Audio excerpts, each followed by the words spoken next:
ሰበር መረጃ የእሳት አደጋ ተነሳ። እናንተ ምግብ እየበላችሁ ጥላችሁ ትሄዳላችሁ ወይስ ምግቡን ትጨርሳላችሁ?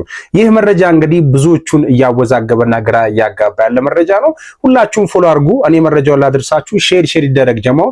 ምግቤን ጥዬ አልወጣም። በከተማው የታየው አስገራሚ ክስተት ነው። በአንድ የምግብ ቤት ውስጥ ድንገተኛ እሳት ይነሳል። በስፍራው የነበሩ ሰዎች ሁሉ